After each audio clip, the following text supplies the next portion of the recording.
കാണുന്ന marine ഡ്രൈവിലുള്ള marine ഡ്രൈവിൽ നിന്നും പ്രധാനമന്ത്രി മടങ്ങിയിരിക്കുന്നു. ഇന്ത്യയുടെയും അടക്കം പ്രചാരണ പരിപാടികൾക്ക് വിവിധ പരിപാടികളുടെ ഉദ്ഘാടനത്തിനൊക്കെയാണ് പ്രധാനമന്ത്രി നരേന്ദ്രമോദി ഇപ്പോൾ കേരളത്തിലേക്ക് എത്തിയിരിക്കുന്നത്.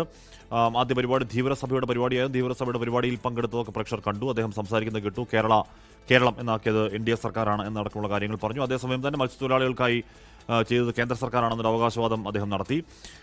അടുത്ത പരിപാടി കലൂരിലാണ്. കലൂർ സ്റ്റേഡിയത്തിലെ രണ്ടാമത്തെ പരിപാടി കേന്ദ്ര സർക്കാരിൻ്റെ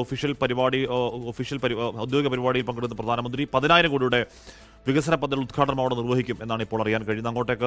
അങ്ങോട്ടേക്ക് പ്രധാനമന്ത്രി പോകുന്നതിന് ദൃശ്യങ്ങളാണ് അല്പസമയം മുൻപ് പ്രേക്ഷകർ കണ്ടത്. ലാൽ തുടരുന്നു. ലാൽ, പ്രധാനമന്ത്രി മറൈൻ ഡ്രൈവിൽ നിന്ന് കലൂരിലേക്കുള്ള യാത്രയല്ലേ?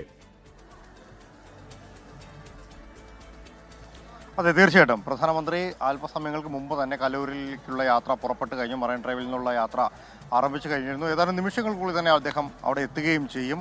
ഒരു രാഷ്ട്രീയ വേദിയായിട്ടല്ല ധീരസഭയുടെ വേദിയെ അദ്ദേഹം ഉപയോഗിച്ചത്. പക്ഷേ രാഷ്ട്രീയമായ പല കാര്യങ്ങളും അദ്ദേഹം അവിടെ പറഞ്ഞു എന്നുള്ളതും ശ്രദ്ധേയമായ കാര്യമാണ്. പ്രത്യേകിച്ച് കേരളത്തിലെ വികസനം അടക്കമുള്ള കാര്യങ്ങൾ എടുത്തു പറയുന്ന കൂട്ടത്തിൽ ഈ ഫിഷർമൻ കമ്മ്യൂണിറ്റിയുടെ പ്രധാനപ്പെട്ട വിഷയങ്ങളാണ് അദ്ദേഹം പറഞ്ഞത്.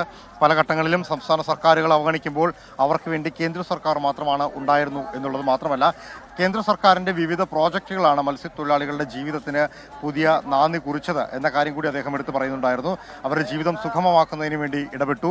അവർക്ക് വേണ്ടി പുതിയ പദ്ധതികൾ കൊണ്ടുവന്നു. മുതലപ്പുഴി അടക്കമുള്ള കാര്യങ്ങളിൽ കേന്ദ്ര സർക്കാരിൻ്റെ കൃത്യമായ ഇടപെടലുകൾ ഉണ്ടാകുന്നു. അത്തരത്തിൽ ഈ സമുദായത്തെ, ഈ വിഭാഗത്തെ പരിഗണിക്കുന്നതിന് വേണ്ടിയിട്ട് വലിയ രീതിയിലുള്ള ഇടപെടൽ കേന്ദ്ര സർക്കാരിൻ്റെ ഭാഗത്തു നിന്നുണ്ടാകുന്നുണ്ട് എന്ന കാര്യം ഓർമ്മപ്പെടുത്തുന്ന രീതിയിൽ, അല്ലെങ്കിൽ അവരെ മനസ്സിലാക്കി കൊടുക്കുന്ന രീതിയിൽ സംസാരിച്ചുകൊണ്ടാണ് പ്രധാനമന്ത്രി നരേന്ദ്രമോദി തന്റെ പ്രസംഗം അവസാനിപ്പിച്ചത്.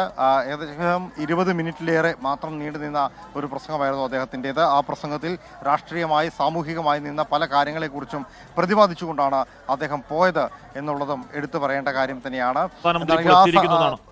യോഗം കഴിഞ്ഞിരിക്കുന്നു. അതിൻ്റെ അകത്ത് എടുത്തു പറഞ്ഞ മറ്റൊരു കാര്യം കേരളം.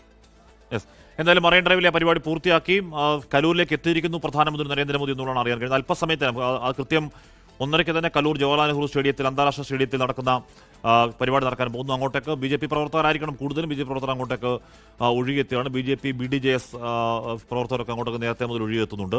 ഇത് സർക്കാർ പരിപാടിയാണ്, പക്ഷേ ഇത് രാഷ്ട്രീയ പരിപാടിയാക്കുന്നു എന്നൊരു രാഷ്ട്രീയ വിമർശനം സ്വാഭാവികമായും ഉയരുന്നുണ്ട്. 10,800 കോടി രൂപയുടെ വികസന പദ്ധതികളുടെ ഉദ്ഘാടനം, തറക്കല്ലിടൽ ഒക്കെ അവിടെ നിർവഹിക്കാൻ പോകുന്നുണ്ട്. അല്പസമയത്തിനകം ആ പരിപാടി അവിടെ നടക്കാൻ പോകുന്നു. അതിനുശേഷമാണ് അവിടെ തന്നെ അടുത്ത് തന്നെയുള്ള NDA പൊതുസമ്മേളനത്തിൽ സംസാരിക്കുന്ന പ്രധാനമന്ത്രി. യോഗത്തിന് മുമ്പ് സ്റ്റേഡിയം കവാടം തൊട്ട് ആ പന്തൽ വരെ റോഡ് ഷോ, അത് NDAയുടെ തെരഞ്ഞെടുപ്പ് പ്രചാരണത്തിന്റെ തുടക്കം കുറിക്കുന്ന പരിപാടിയാണ് എന്ന് ഉറപ്പായും പറയാം.